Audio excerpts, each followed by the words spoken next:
तो Sunday with super battle के और एक एपिसोड में आप सभी का स्वागत है। और आज के क्वेश्चन से ये तो अब बिना किसी देरी के शुरू करते हैं फर्स्ट क्वेश्चन से। तो फर्स्ट क्वेश्चन है थॉर वर्सेस स्कारलेट विच। अब ये दोनों सुपर हीरो एमसीयू के top 4 most powerful super hero में से एक है। वंडा विजन के इवेंट के दौरान स्कारलेट विच काफ़ी ज़्यादा पावरफुल बन चुकी है, लेकिन इन्फिनिटी वॉर में थॉर भी अपने फुल पोटेंशियल पर था।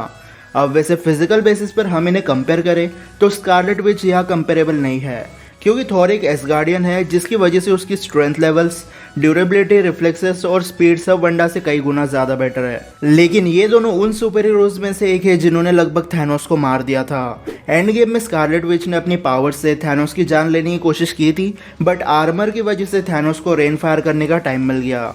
जब थॉर ने थैनोस पर अटैक किया तब उसके पास कोई आर्मर तो नहीं था, लेकिन 6 इन्फिनिटी स्टोन्स थे, जिसे कट करते हुए स्टॉर्म ब्रेकर सीधा थैनोस के अंदर जा घुसा। लेकिन आखिर में ये दोनों उसे मारने में फेल हो गए। स्कारलेट विच के पास माइंड कंट्रोलिंग एबिलिटी है, बट जब बात आती है थॉर की तब उस पर माइंड कंट्रोलिंग करने के लिए उसे थॉर के पास आना होगा, जो फाइट करते टाइम पॉसिबल नहीं है। वैसे वंडा दूर से भी माइंड कंट्रोल कर सकती है, बट वो एबिलिटी बस नॉर्मल ह्यूमंस पर काम करती है। थॉर ने अब तक हजारों बैटल्स की है और वो पावर स्टोन के टच और न्यूट्रॉन स्टार के फोर्स को भी सर्वाइव कर चुका है, बट स्कारलेट विच ऐसा नहीं कर सकती। लेकिन अब स्कारलेट विच रियलिटी को मैनिपुलेट कर सकती है, लेकिन ऐसा वो सिर्फ अपने बना हेक्स में कर सकती है, क्योंकि वो वहाँ एक गॉड से कम नहीं होती है। बट थॉर बाय बर्थ एक गॉड है, इसलिए अगर वंडा थैनोस की तरह थॉर को मारने की कोशिश करती है तो वो चाहकर भी उसे नहीं मार सकती। सबसे पहले तो थॉर के आर्मर को डिस्ट्रॉय करना बहुत बड़ी बात है, और जब स्कारलेट विच ऐसा करेगी तब थॉर के पास लाइटनिंग पर कंट्रोल होगा। स्कारलेट विच कितना भी अच्छा मैजिक कर ले, उसकी बॉडी एक ह्यूमन की है। थॉर अगर उस पर लाइटनिंग स्ट्राइक कर दे तो उसका बचना इम्पॉसिबल है, क्योंकि जब तक वो रिएक्ट करेगी बिजली उस पर गिर चुकी होगी। और थॉर के पास एसगार्ड का सबसे पावरफुल वेपन स्टॉर्म ब्रेकर भी है, जिसे काउंटर करना स्कारलेट विच के लिए एक प्रॉब्लम बन सकती है। वैसे वंडा अप्रॉक्सिमा मिडनाइट से ही फाइट करने में काफ़ी स्ट्रगल कर रही थी, वहीं दूसरी तरफ थॉर ने एक ही हिट में 15 से 20 आउटराइडर्स को मार दिया था। तो अगर हम ओवरऑल इन्हें कंपेयर करें तो थॉर हर मामले में वंडा से बेटर है, फिर वो स्ट्रेंथ हो या फिर ड्यूरेबिलिटी। ह्यूमन बॉडी होने की वजह से वंडा की कुछ लिमिटेशंस है, और अगर थॉर एग्रेसिव हो जाए तो स्कारलेट विच थॉर के फिजिकल और एनर्जी बेस्ड अटैक को फेस नहीं कर सकती। और रही बात वंडा के हेक्स की, तो अगर ये दोनों हेक्स के अंदर लड़ाई करते हैं तो शायद थॉर को थोड़ी यहाँ पर प्रॉब्लम हो सकती है, क्योंकि वंडा हेक्स में एक रियलिटी स्टोन से कम नहीं है। वंडा अपने हेक्स में वेदर मैनिपुलेशन से लेकर स्पीडस्टर को भागते हुए देख सकती है। लेकिन अब क्वेश्चन ये आता है कि हेक्स में वंडा ऐसा क्या कर सकती है जिससे वो थॉर को कोई नुकसान पहुंचा पाए, क्योंकि थॉर कोई इंसान नहीं है और वंडा ने अपने हेक्स में किसी सुपर ह्यूमन से फाइट नहीं की थी, इसलिए बहुत ज़्यादा चांसेस है कि हेक्स में भी थॉर वंडा को बीट कर दे। वैसे जब विजन हेक्स में आया था तब उसने लगभग वंडा को जान से मार दिया था, रेड वाले विजन की वजह से वो बच गई। इसलिए भले ही मैजिक की वजह से वंडा पहले से ज़्यादा पावरफुल बन चुकी हो, बट इन्फिनिटी वॉर वाला थॉर उसे बीट कर सकता है। हाँ, ये बात अलग है कि प्री रैग्नारोक वाला थॉर या एंड गेम वाला थॉर वंडा के सामने आता है तो शायद वंडा उसे बीट कर दे। Second question, Gamora versus Black Widow. वैसे ये टॉपिक मुझे ब्लैक विडो के रिलीज पर बनाना था, बट कुछ रीजंस की वजह से ये टॉपिक मैंने ड्रॉप कर दिया था। लेकिन सबसे पहले शुरू करते हैं ब्लैक विडो से। तो ब्लैक विडो एक स्पाई और वेल ट्रेंड फाइटर थी। नताशा लगभग हर टाइप के एनिमी से लड़ चुकी है, जैसे इंसान या फिर पीक ह्यूमंस, नहीं तो फिर एलियंस या रोबोट्स। नताशा को बचपन में ही रेड रूम में भर्ती कर दिया गया था, और बचपन में ही नताशा रेड रूम के बाकी स्पाई से बेहतर बन गई। अब वैसे ब्लैक विडो के पास कोई सुपर पावर नहीं है, इसलिए हम उसकी सीधे फीट्स की बात करते हैं। तो 2012 में उसने अपने टेक्निक से लोकी द गॉड ऑफ मिसचिफ को ट्रिक कर दिया था। फिर इसने अकेले कई सारे बॉडीगार्ड्स को नॉकआउट कर दिया था आयरन मैन 2 में। चित्तौरी और सब अल्ट्रॉन्स को भी बड़ी आसानी से मार रही थी, और ब्लैक विडो एलियन वेपन्स को भी चलाना काफ़ी जल्दी सीख जाती है। अब बात करते हैं गमोरा की। तो गमोरा को deadliest women of the Galaxy कहा जाता है, और जिन्हें पता है कि ये थैनोस की बेटी है वो लोग तो इससे और ज़्यादा चिढ़ खाते हैं। वैसे थैनोस ने बचपन में ही गमोरा को उठा लिया था उसके प्लेनेट से, और थैनोस ने बचपन से उसे एक असैसिन बनने की ट्रेनिंग दी थी। और वैसे तो थैनोस के 6 बच्चे थे, लेकिन गमोरा उसकी फेवरेट थी। जब गमोरा पावर स्टोन चुराने ज़ेंडार पर आई थी तब उसने स्टार लॉर्ड को 2 बार नॉकआउट कर दिया था, वो भी हैंड टू हैंड बैटल में। और ग्रूट के दोनों हाथ भी काट दिए थे। इससे हम ये बोल सकते हैं कि गार्डियंस की टीम में गमोरा सबसे बेहतर लड़ाई करना जानती है और गमोरा के पास एक एडवांटेज है ब्लैक विडो के कंपैरिजन में, जो है सुपर स्ट्रेंथ। एक एलियन होने की वजह से गमोरा की स्ट्रेंथ मिनिमम एक पीक ह्यूमन लेवल की तो भी होगी। जब नेबुला ने ईगो प्लेनेट पर गमोरा पर अटैक किया था तब गमोरा ने एक बड़े से ब्लास्टर को अपने शोल्डर पर रखकर फायर कर रही थी। अगर कोई नॉर्मल इंसान ऐसा करने की सोचे तो सबसे पहले तो इतनी भारी चीज नहीं उठा पाएगा, और अगर उठा भी लिया तो फायर करते ही वो पीछे उठ जाएगा। अब इन दोनों को कंपेयर करते हैं। अब सबसे पहले हमें ये जान लेना चाहिए कि इन दोनों की ट्रेनिंग अलग अलग काम करने के लिए हुई है। नताशा को स्पाई बनने की ट्रेनिंग मिली है, लेकिन जो गमोरा है उसे एक वॉरियर बनने की, और ऊपर से उसे थैनोस ने ट्रेनिंग दी है। सो लॉजिकली गमोरा के पास ज़्यादा बेटर फाइटिंग टेक्निक होगी ब्लैक विडो से।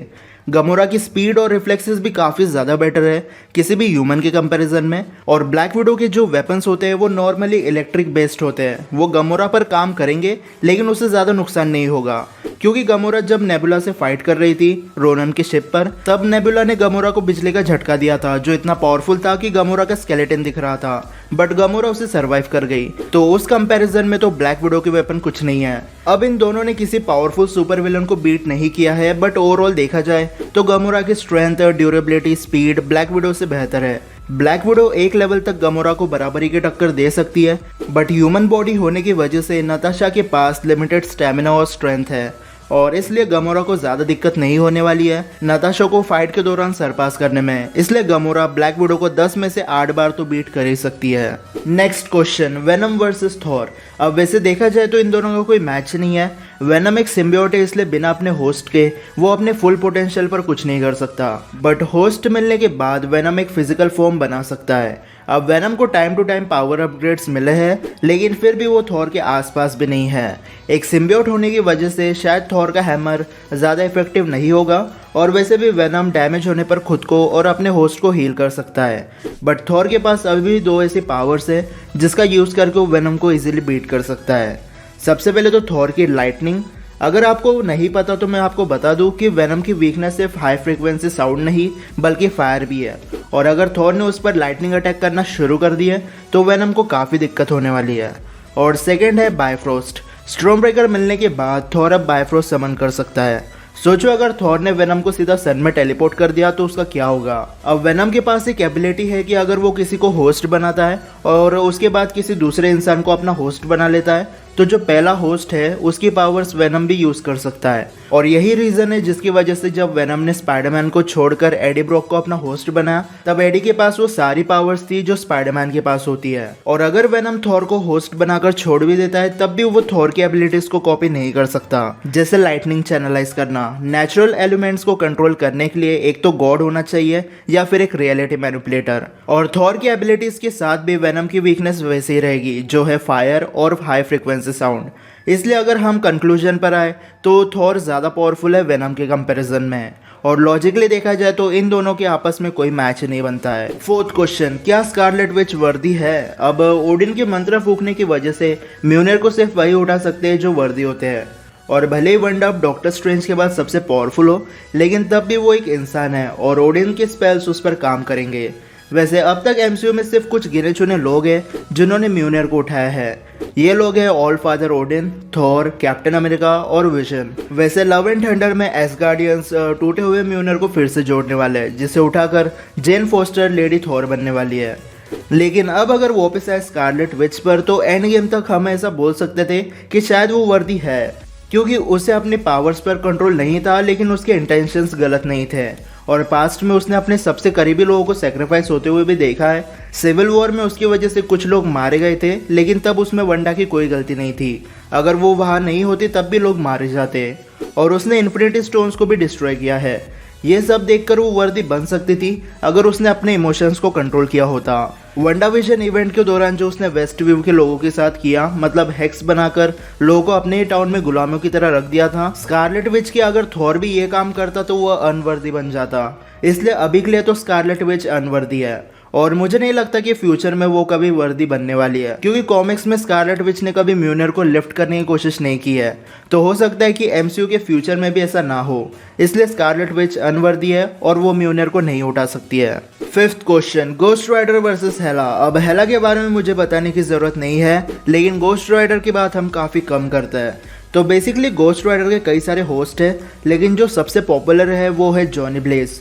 बेसिकली अपने फादर की जान बचाने के लिए जॉनी एक दिन अपनी सोल मेफिस्टो को बेच दिया, जिसकी वजह से मेफिस्टो ने उसकी बॉडी और स्पिरिट ऑफ वेंजेंस ज़रातोस को एक कर दिया। ज़रातोस एक फॉलन एंजल है जिसे बनाया था मार्वल के सुप्रीम गॉड, जिसे वन अबव ऑल कहा जाता है। लेकिन बाद में उस एंजल को करप्ट कर दिया गया और तब से वो लोगों को पनिश करने लगा। जॉनी ब्लेज और ज़रातोस के बीच हमेशा फाइट चलती रहती है कि बॉडी पर कंट्रोल किसका होगा।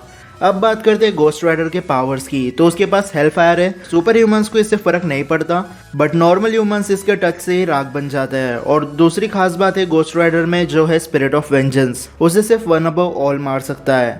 टेक्निकली गोस्ट राइडर इसलिए इमॉर्टल है। तो अब इन्हें कंपेयर करते हैं। अब गोस्ट राइडर की स्ट्रेंथ हेला के लेवल की नहीं है और ना ही हेला को उसके हेल फायर से कुछ होने वाला है। और गोस्ट राइडर के पेनिस टेयर भी यहाँ काम नहीं आने वाले, क्योंकि ये उन पर काम करते हैं जिसको अपनी गलतियों का पछतावा हो।